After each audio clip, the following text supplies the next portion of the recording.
중국 중부와 남부 지역에 지난 주말 이후에 집중호우가 이어지면서 피해가 속출하고 있습니다. 지금까지 67명이 숨지거나 실종됐고 재산 피해도 2조 원 가까이 발생했습니다. 네, 베이징 연결해서 중국의 비 피해 상황 알아보고 우리 또 장마 상황도 좀 짚어보도록 하겠습니다. 네.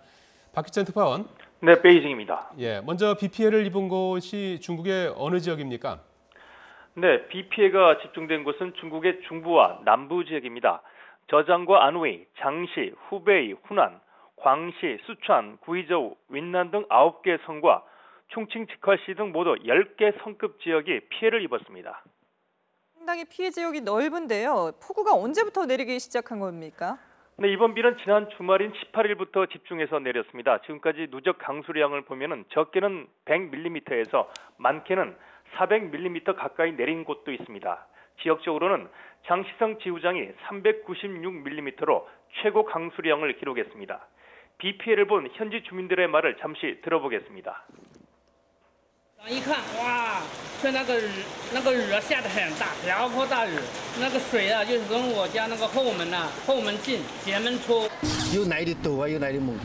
这商户里面的门要搞坏的，这个商品的话也要10几万的商品，全部都被他们全部进水了。 사실 중국 중남부 지역의 비 피해는 지난 봄부터 평년보다 많은 비가 내리면서 어느 정도 예견됐습니다. 3월 21일부터 지금까지 20여 차례에 걸쳐 폭우가 이어졌거든요. 특히 중국에서 가장 큰 강인 창장 중하류에는 대홍수가 일어났던 1998년보다 12%나 많은 비가 내렸습니다. 예, 피해 지역이 넓은 만큼 피해 규모도 적지 않을 텐데요. 어떻게 집계되고 있습니까? 네, 중국 국무원 민정부가 발표한 집계를 보면 지금까지 숨진 사람이 42명이고 25명이 실종된 것으로 나타났습니다. 중국 전역에서 이재 미만 880만 명이 발생했습니다. 이 가운데 39만 명은 현재 집을 떠나 임시 대피소에 머물고 있는 상황입니다. 또 가옥 6,800채가 무너졌고 4만 2천 채가 파손됐습니다. 농경지 피해도 적지가 않은데요. 5만 5천 헥타르가 완전히 물에 잠겨 농작물 수확이 불가능해졌습니다. 이로 인한 재산 피해만 96억 7천만 위안, 우리 돈으로 1조 7천억 원에 달합니다. 예, 이 피해가 점점 더 늘어나지 않을까 걱정이 되는데요. 앞으로 비 예보가 또 더 있죠? 네, 중국 중앙기상대는 창장 상류 지역에 내일까지 폭우가 계속될 걸로 예보를 했습니다.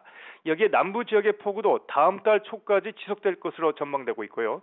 특히 일부 지역의 경우 평균 강수량의 2배 이상의 비가 내릴 것으로 보여 추가 피해가 우려되고 있습니다. 지금까지 베이징에서 YTN 박기찬입니다.